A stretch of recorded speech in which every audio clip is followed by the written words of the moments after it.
Music in Carthage Bellum Punicum is designed to react to the world around it. Battles are not accompanied by a single fixed track, but by dynamic music that changes depending on the enemy you face and the situation on the battlefield. I'm Ronan from Aquila Interactive, publisher for Carthage Bellum Punicum, and in this devlog we'll be going through what it takes to produce a soundtrack for the past. Music in Carthage Bellum Punicum is not just background ambience, it constantly adapts to what is happening in the game, helping every battle and campaign feel unique. During battles, the music is determined by the enemy army's faction. Facing the Roman Republic sounds very different from fighting Iberian tribes, Gaulish warriors, Greek armies or Carthaginian forces. Each cultural group has its own battle soundtrack, giving every conflict a distinct musical identity. Every battle track is also divided into 3 dynamic intensity levels that change seamlessly as the battle unfolds.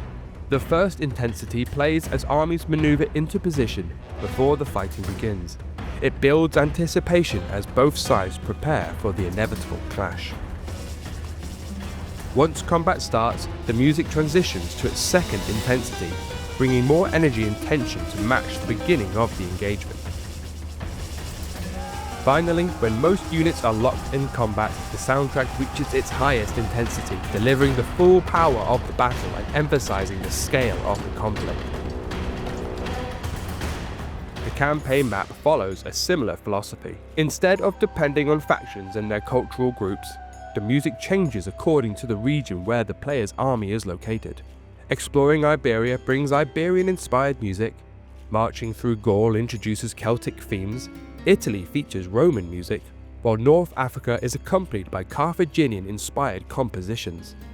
The goal is simple: wherever you are and whoever you're fighting, the music should reflect it.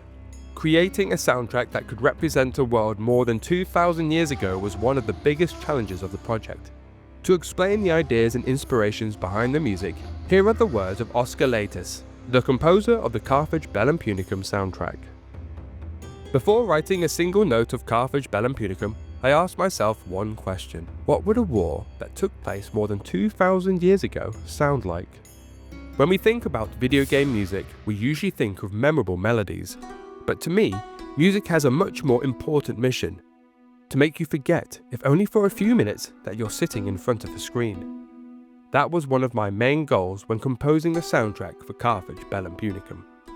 I wanted players to feel they weren't observing the ancient world from the outside, but experiencing it firsthand.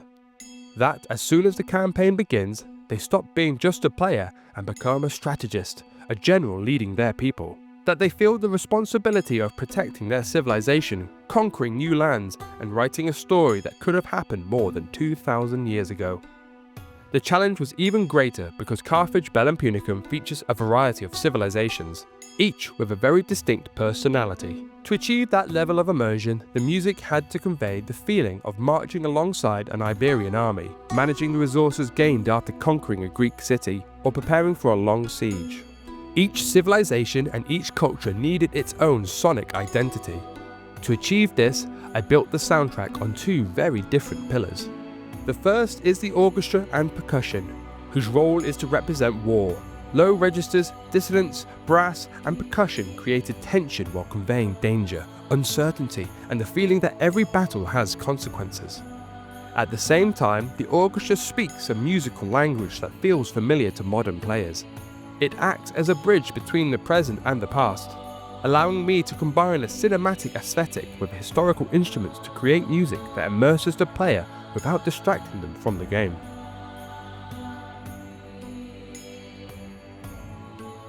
The second pillar are historical instruments from those ancient times, and their authentic sounds that to me hold a part of the soul of each civilization.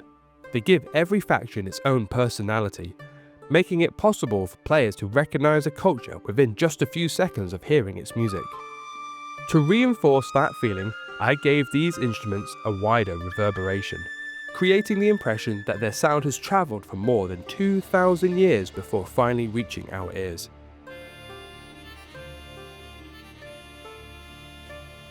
To bring each civilization to life, I used a selection of instruments inspired by its historical identity. For the Iberians, Aulus, a Middle Eastern style lute.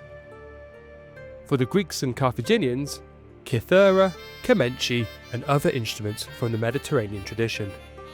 For the Gauls, Irish flute, tin whistles, and bouzouki, aiming for a wider, more tribal sound. And for the Romans, the powerful cornu, accompanied by male voices and percussion that evoke the discipline and strength of the Roman legions. I didn't try to reconstruct with absolute accuracy what the music of antiquity actually sounded like.